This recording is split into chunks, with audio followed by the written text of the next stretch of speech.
सब जग जानी, तो सब में भगवान विराजमान है। जब भगवान और गुरुदेव आज्ञा करते हैं, उसकी बात मान ले, तो हमसे कोई पाप कर्म नहीं होगा। अगर इतना ज्ञान नहीं है तो शास्त्रों को पढ़ो, सत्संग सुनो, तो आपको पता चल जाएगा कि हमारा मन कौन सा गलत संकल्प करता है और कौन सा। वैसे तो बिना पढ़े लिखे भी पता चल जाता है कि गलत हमारा मन सोच रहा है या सही सोच रहा है।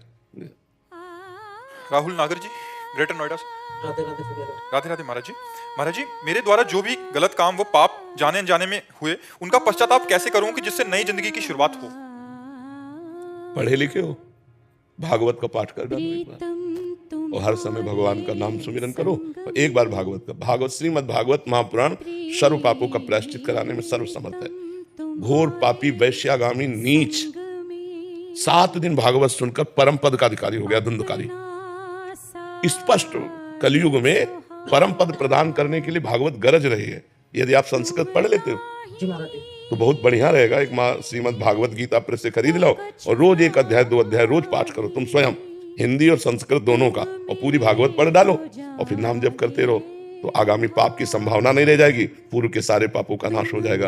और 30 मिनट नाम कीर्तन करो 24 घंटे में, 30 मिनट आधा घंटा ऐसा निकालो जो तुम्हें नाम प्रिय उसका कीर्तन करो। नाम संकीर्तनम यस्य सर्व पाप प्रणाशनम। भगवान के नाम का कीर्तन समस्त पापों का नाश कर देता है। तो भगवान की लीला कथा, भगवान का नाम कीर्तन, भगवान का नाम जप, ये परम पद प्रदान कर देगा। पापों का नाश तो स्वाभाविक हो जाएगा, पाप प्रवृत्ति का नाश हो जाएगा। समझ पा रहे आप? डॉक्टर हर्ष तिवारी जी, फिरोजाबाद से। राधे राधे महाराज जी। महाराज जी, इंद्रियों को वश में रखना सुख का मार्ग कहा गया है महाराज जी, लेकिन जीवन शैली आजकल खान पान कुछ ऐसा हो गया है कि लोग तली हुई विषाक्त खाद्य पदार्थ जैसे कचौड़ी, समोसा, बढ़ई, अन्य फास्ट। चलो शुद्ध पदार्थों से बने हो तो ये भी बात ठीक है। पता नहीं कौन सा तेल है, कौन सा घी है, चर्बी है कि क्या है, और कई दिन का सड़ा बाजार की चीजें, तो मुझे लगता है कि परमार्थिक साधक को तो खाना ही नहीं चाहिए, क्योंकि वो बहुत ही अपवित्र और शरीर के लिए भी हानिकारक। वैसे सब लोग पसंद बाजारे के करते हैं, घर की रसोई करना पसंद करके होटल का ज्यादा पसंद करते हैं, गोलगप्पा ये सब दुनिया की चीजें ज्यादा पसंद करते हैं। मैं ना लंदन से आई थी और मैं जब से आई हूँ तब से गोलगप्पे, छोले भटूरे, पाव भाजी ये सब खाने में लगी हूँ, क्योंकि खाते पीते और मैं आपसे यही प्रश्न पूछने वाली थी कि मैं कैसे अपने आप, आपने कहा है सत्संग में कि साधक को भोजन कम करना चाहिए। असल बात यह है ना कि जब भगवान की प्राप्ति की लगन लगती है तो नहीं खान पान ते भावे है, नहीं कोमल वसन सुहावे है, सब विषय लगे ते खारा है, हरियासिक का मन न्यारा है। अभी शरीर में है ना, आपको लगता है मैं शरीर हूँ, इंद्री मन की मांगे आप अपनी मांगे मान रही हैं, इसलिए आप इंद्रियों को शासन में नहीं ले पा रहे। अगर थोड़ा सा ज्ञान हो जाए, दृष्टा भाव में आ जाए कि तो इंद्रियों की मांग है, मन और इंद्रियां मना खष्टान इंद्रियां प्रकृति स्थान कर सकती, नहीं मुझे इसमें नहीं जाना। देखो 2 अंगुल की जीभ है, बस इतना ही स्वाद है, और यहाँ से गया तो सब बेकार ले। घाटी नीचे माटी, ये घाटी नीचे माटी केवल। और अगर आपको सही बताएं, इनकी प्रक्रिया बनाते हुए देख लो, जलेबी जब बन के प्लेट में सामने आती है, लेकिन वो जलेबी वाला सीरा देखो, उसमें सैकड़ों मक्खी मरी पड़ी है, वो बस निकाल ऐसे निकाल दो। अपने घर में जो बनाओ, गोलगप्पा खाना है तो अपने, आजकल गूगल से सब आप सर्च करके जान सकते हैं, यूट्यूब से, गूगल से, बढ़िया अपने घर में बनाओ, ठाकुर जी को पहले पवाओ और फिर आप पाओ, तो बुद्धि शुद्ध रहेगी। तो हमें लगता है कि मन को चराने की इंद्रियों के साथ जो आदत है, इसे धीरे धीरे कंट्रोल करें। अनजाने में आप अपने को रोगों का शिकार बनाने की तरफ जा रहे हैं। शरीर में ज्यादा मांस बढ़ना, चर्बी बढ़ना, ये हमारे अवयवों को कमजोर करता है, लीवर, किडनी, दिल, इनको कमजोर करता है। तो हमें तो आपसे प्रार्थना कि 30-40 मिनट व्यायाम कीजिए, 20 मिनट प्राणायाम कीजिए, और ये सब बाहरी चीजें छोड़िए और सात्विक भोजन कीजिए, तो अभी आपका शरीर जो है ना, वो परमार्थ और स्वार्थ लायक हो जाए। आप अपने शरीर को एक्टिव करना चाहिए, तभी तुम स्वार्थ और परमार्थ लायक। यावत स्वस्थमिदं कलेवरम यावत च दूरे जरा, जब तक हमारा शरीर स्वस्थ है, इंद्रियां बलवान है, तो हम भगवान का चिंतन कर सकते हैं, हम लोगों का उपकार कर सकते हैं, हम कोई क्रिया भी कर सकते हैं। तो इसलिए पिज्जा, बर्गर, आइसक्रीम, ये वो सब, ये वेट बढ़ाने वाली चीजें। अरहर की दाल, मूंग की दाल और रोटी, अब ये किसको पसंद आएगा? हर की तुरंत बना के दाल ठाकुर जी को भोग लगा के पाओ, तो वो स्वादिष्ट है कि वो स्वादिष्ट है। हमें लगता है जहां तक हो सके, अब जैसे कुछ समस्याएं बच्चों की, बाहर पढ़ते हैं या सर्विस करते हैं, अब उनको तो होटलों का खाना ही पड़ेगा, लेकिन हम कहते हैं जिनको भगवान सुविधा दिए हैं, बचो, बाजार और होटलों के भोजन से बचो। पहली बात अपवित्र, और दूसरी बात स्वास्थ्य हानिकारक है, स्वास्थ्य के लिए पक्का हानिकारक है। तुरंत तुम्हारे लिए आटा लगा के नहीं बनता, वो कई कई दिन का आटा जमा होता है लगा हुआ।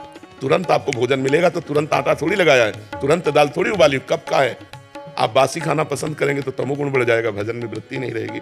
तो भोजन सुधार तो भजन सुधार हो जाएगा, भोजन सुधार तो हमारे कर्तव्यों का पालन करने की क्षमता आ जाएगी। और ये आप कहते हैं जो बना रहा है उसके विचारों का भी बहुत प्रभाव पड़ता है, बहुत प्रभाव पड़ता है। वो गलत विचारों का तो वही प्रभाव बिल्कुल, जब आप भोजन पाएंगे तो आपके अंदर गलत चिंतन चलने लगेगा। देखो जैसे कुआं है ना, कुआं का जल हमारे लिए जो पौष्टिक परमाणु चाहिए, जीवाणु चाहिए, वो मिलते थे। कुआं का पानी अब तो गया कुआं। देखो कलयुग का कैसा प्रभाव, मटके से भी, मटके में पानी डाल दो तो वो भी शुद्ध हो जाता है। हाँ शुद्ध हो जाता है, क्योंकि रज में ऐसी क्षमता। जल का दोहन भी बहुत लोग कर रहे हैं, बर्बाद कर रहे हैं, तो इसके लिए लताएं कटने के कारण जो वर्षा का अधिक हमको चाहिए पानी, वो नहीं मिल पा रहा है। अगर लताएं हमारे वृक्ष लगे ना, वृक्षारोपण हो, तो कार्बन डाइऑक्साइड नष्ट हो, ऑक्सीजन हमको अधिक से अधिक मिले, और उससे वायुमंडल भी शुद्ध होता है और बादल भी बनते हैं, जिससे वर्षा होती है। जहाँ वृक्ष अधिक होंगे वहाँ वर्षा अधिक होगी। जैसे कई ऐसे वृक्ष वाले स्थान है जहाँ बहुत अधिक वर्षा होती है, और अब वृक्ष लोग काट डाले। पहले तो कलयुग का प्रभाव, जो आम के बड़े बड़े पेड़ होते थे, वो सब बड़े बड़े पेड़ तो सूख गए, और ये वर्ण संकर आम चले। इतना बड़ा पौधा, इतने इतने बड़े आम लगे, नहीं चले। अब ऐसे वर्ण संकर चले, जैसे विशाल वट वृक्ष है, विशाल पीपल का वृक्ष है, आम का वृक्ष है, नीम का वृक्ष है। ये हमारे प्रकृति के लिए बहुत आवश्यक है। हमें लगता है सबको एक एक वृक्ष लगाना चाहिए। महाराज जी लगा भी दो ना तो लोग काट जाते हैं। अपनी जगह में लगाओ तो लोग क्यों काटेंगे आगे? अपने आंगन में लगा, अपने घर में लगा सकते हैं। हाँ, बहुत। नीम का पेड़ एक औषधि समझो। नीम का पेड़, उसके जो फल गिरते हैं, उससे जो गंध होती है, बहुत रोगों को नष्ट करने वाली होती है। नीम की जो वायु आती है, वो शरीर के लिए सुखद होती है। नीम की छाया में बैठना, लेटना, ये बहुत, गांव में तो ऐसे ही जग जाते थे, और अब तो दर्शन नहीं। खिड़की खोलो तो आसपास सब फ्लैट ही फ्लैट नजर आते हैं, वृक्ष तो नजर नहीं आते। रोहित त्रिपाठी जी मुंबई से। महाराज जी आपके चरणों में कोटि कोटि। हे गुरुदेव, जैसे त्याग, विरक्ति और उपरति में अंतर होता है, उसी प्रकार क्या श्री जी की दया, कृपा और करुणा में भी कोई अंतर है? श्री जी की दया, कृपा और करुणा। दया होती है अनुकूलता, कृपा होती है प्रतिकूलता, और पतित के ऊपर करुणा होती है। सबसे ज्यादा लाभ तो पतित लेता है। जो अपने को दीनहीन पतित समझता है, वो करुणा का अधिकारी होता है। भारी से भारी प्रतिकूलता श्री जी कृपा करके देते हैं, और अनुकूलता दुलार करके देते हैं। तो अनुकूलता, दुलार, प्रतिकूलता, कृपा, और अधमता अर्थात दैन्यता, करुणा। दैन्य को करुणा का, जो पतित भाव अपने में रखता है, वो करुणा का अधिकारी होता है श्री जी के। और भारी से भारी प्रतिकूलता में भी श्री जी की कृपा का जो अनुभव करता है, वही महाभागवत होता है। और जो अनुकूलता में उनके दुलार का अनुभव करता है, वो भक्त होता है। समझ रहे ना?